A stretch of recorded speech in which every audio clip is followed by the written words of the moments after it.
Hi, today I will be reading The Catcher in the Rye by J.D. Salinger. Chapter 1. If you really want to hear about it, the first thing you'll probably want to know is where I was born, and what my lousy childhood was like, and how my parents were occupied and all before they had me, and all that David Copperfield kind of stuff. But I don't feel like going into it. If you really want to know the truth in the first place, that stuff bores me. And in the second place, my parents would have absolutely two hemorrhages apiece if I told anything pretty personal about them. They're quite touchy about anything like that, especially my father. They're nice and all, I'm not saying that, but they're also touchy as all get out. Besides, I'm not going to tell you my whole gosh darn autobiography or anything.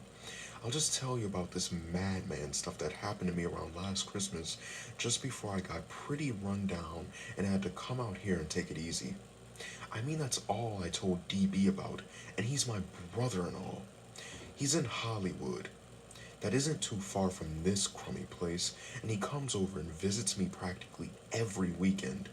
He's gonna drive me home, and when I go home next month, maybe.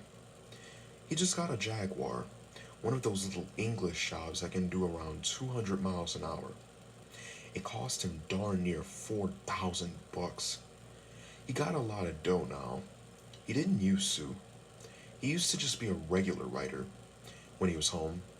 He wrote this terrific book of short stories, The Secret Goldfish, in case you never heard of him. The best one in it was The Secret Goldfish. It was about this little boy who wouldn't let anybody look at his goldfish because he had bought it with his own money. It killed me. Now he's out in Hollywood, DB, being a prostitute. There's one thing I hate, it's the movies. Don't even mention them to me. Where I want to start telling is the day I left Pensy Prep. Pensy Prep is this school that's in Hagerstown, Pennsylvania. You've probably heard of it. You've also probably seen the ads anyway. They advertise in about 1,000 magazines, always showing some hotshot guy on a horse jumping over a fence. Like as all if you ever did at Pensy was play polo all the time.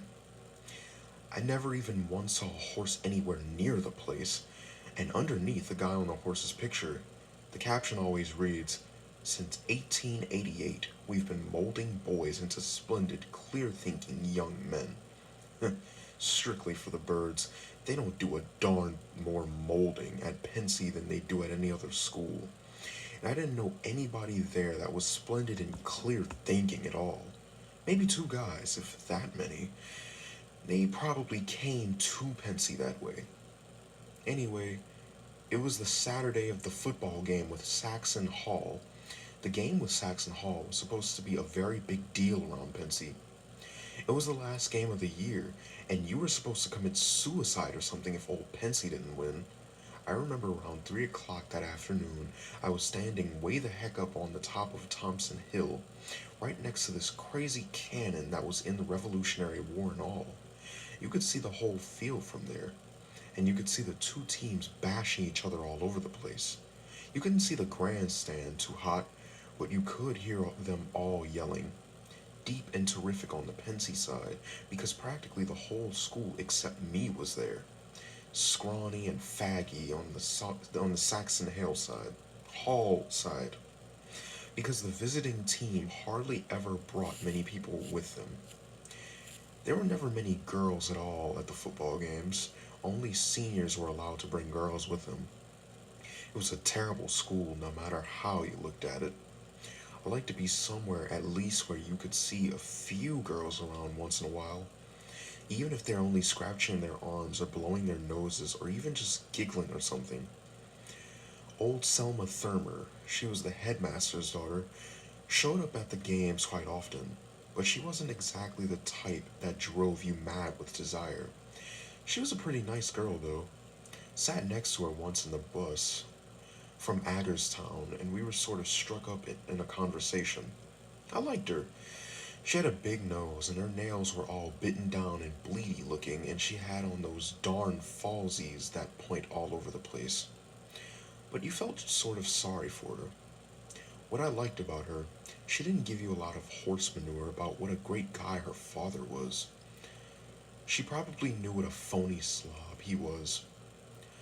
The reason I was standing way up on Thompson Hill instead of down at the game was because I had just got back from New York with the fencing team. I was the gosh darn manager of the fencing team. Very big deal. We'd gone into New York that morning for this fencing meet with McBurney School. Only, we didn't have the meet.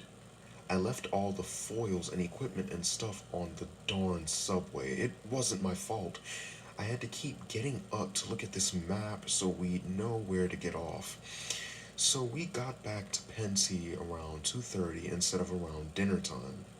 The whole team ostracized me the whole way back on the train. It was pretty funny in a way. The other reason I wasn't down at the game was because I was on my way to say goodbye to old Spencer, my history teacher. He had the grip, and I figured I probably wouldn't see him again till Christmas vacation started. He wrote me this note saying he wanted to see me before I went home. He knew I wasn't coming back to Pensy. I forgot to tell you about that. They kinda kicked me out. I wasn't supposed to come back after Christmas vacation on account of I was flunking four subjects and not applying myself at all. They gave me frequent warning to start applying myself, especially around midterms, when my parents came up for a conference with old Thermer, but I didn't do it, so I got the axe.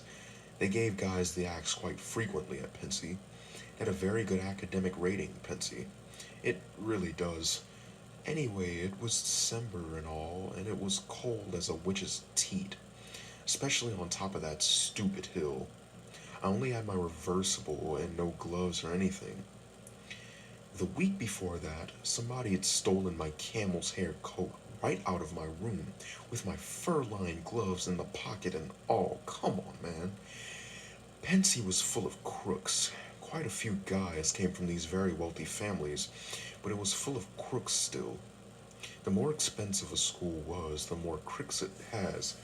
I'm not kidding anyway. I kept standing next to that crazy cannon, looking down at the game and freezing my tail off. Only I wasn't watching the game too much, but I was really hanging around for. I was trying to feel some kind of goodbye. I meant I've left schools and places I didn't even know I was leaving them. I hate that. I don't care if it's a sad goodbye or a bad goodbye, but when I leave a place, I like to know I'm leaving it. If you don't, you feel even worse. I was lucky. All of a sudden, I thought of something that helped me know what I was getting the heck out. I suddenly remembered this time, in around October, that I and Robert Titchener and Paul Campbell were chucking a football around in front of the academic building.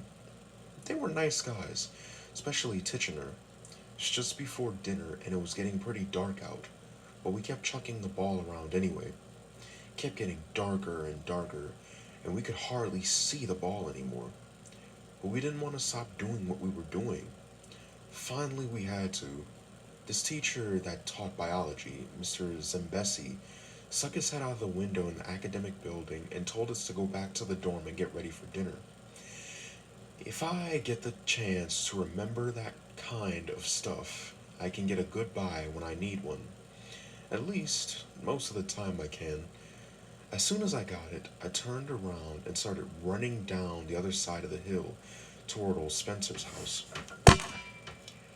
He didn't live on the campus, he lived on Anthony Wayne Avenue. I ran all the way to the main gate, and then I waited a second till I got my breath. I have no wind. If you want to know the truth, I'm quite a heavy smoker. For one thing, that is, I used to be.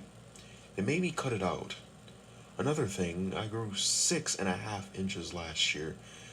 That's also how I practically got TB and came out here for all these gosh darn checkups and stuff. Pretty healthy though. Anyway, as soon as I got my breath back, I ran across room Route 204. It was icy as the underworld, and I darn near fell down. I don't even know what I was running for. I guess I just felt like it. After I got across the road, I felt like I was sort of disappearing. It was that kind of a crazy afternoon, terrifically cold, no sun out or anything. You felt like you were disappearing every time you crossed the road. Boy, I rang that doorbell fast, and when I got to old Spencer's house, I was really frozen. My ears were hurting, and I could hardly move my fingers at all. Come on, I said right out loud. Almost. Somebody opened the door. Finally, old Miss Spencer opened it. They didn't have a maid or anything. That always, they always opened the door themselves. They didn't have too much dough. Holden, Mrs. Spencer said. How lovely to see you. Come in, dear. Are you frozen to death? I think she was glad to see me. She liked me, at least. I think she did. Boy, did I get in that house fast. How are you, Miss Spencer? I said. How's Mr. Spencer? Let me take your coat, dear, she said. She didn't hear me ask how Mr. Spencer was. She was sort of deaf. She hung up my coat in the hall closet, and I sort of brushed my hair back with my hand. I wear a crew cut quite frequently, and I never have to comb it much. How have you been, Miss Spencer? I said again, only louder so she would hear me. I've been just fine, Holden. She closed the closet door. How have you been? The way she asked me, I knew right away old Spencer told her I had been kicked out. Fine, I said. How's Mr. Spencer? Is over his grip yet? Over it. Holden. He's behaving like a perfect I don't know what. He's in his room, dear. Go right in.